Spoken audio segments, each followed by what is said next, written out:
ഗുരുവായൂർ ക്ഷേത്രത്തിൽ ആന ഇടഞ്ഞു. ദേവസ്വത്തിന്റെ കൊമ്പൻ ശ്രീധരനാണ് ഇടഞ്ഞത്. MS ലിഷോയുണ്ട്. ലിഷോയി, എപ്പോഴാണ് ഈ സംഭവം? എന്താണ് അവിടെ നിന്നുള്ള വിവരങ്ങൾ?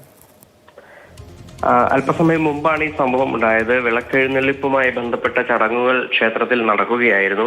അതിനിടയിലാണ് കൊമ്പൻ ശ്രീധരൻ ഇടഞ്ഞത്. ഗുരുവായൂർ ദേവസ്വത്തിന്റെ തന്നെ കൊമ്പനാണ്. ഈ ക്ഷേത്ര മതിൽക്കെട്ടിനകത്താണ് ഈ സംഭവം നടന്നിട്ടുള്ളത്. ഈ സംഭവം നടക്കുന്ന സമയത്ത്, ആന ഇടയുന്ന സമയത്ത് അവിടെ നിരവധി ഭക്തരും അതുപോലെ തന്നെ ഈ ചടങ്ങുമായി ബന്ധപ്പെട്ട ആളുകളും ഒക്കെ തന്നെ ഉണ്ടായിരുന്നു. പക്ഷേ ഭാഗ്യം കൊണ്ട് മറ്റാർക്കും തന്നെ പരിക്കില്ല. പക്ഷേ ആനയെ തളയ്ക്കാനായിട്ടില്ല. ഇപ്പോഴും ആനയെ തളയ്ക്കാനുള്ള ശ്രമങ്ങൾ നടക്കുകയാണ്. ആനയെ തളച്ച ശേഷം തളയ്ക്കുന്നതിന് വേണ്ടി ഇപ്പോൾ ദേവസ്വത്തിൽ നിന്നും മറ്റ് പാപ്പാന്മാരടങ്ങുന്ന സംഘവും അങ്ങോട്ടേക്ക് എത്തിക്കൊണ്ടിരിക്കുകയാണ്. ഇപ്പോൾ അവരെത്തിയ ശേഷം തുടർന്നുള്ള നടപടികൾ സ്വീകരിക്കും. എന്തായാലും നിലവിലത്തെ സാഹചര്യത്തിൽ ഈ പരിസരത്തുണ്ടായിരുന്ന ആളുകളെയൊക്കെ തന്നെ മാറ്റിയിട്ടുണ്ട്. യാതൊരു വിധത്തിലുള്ള മറ്റ് നാശനഷ്ടങ്ങളൊന്നും തന്നെ ഉണ്ടായിട്ടില്ല എന്നുള്ളതാണ് വിവരം.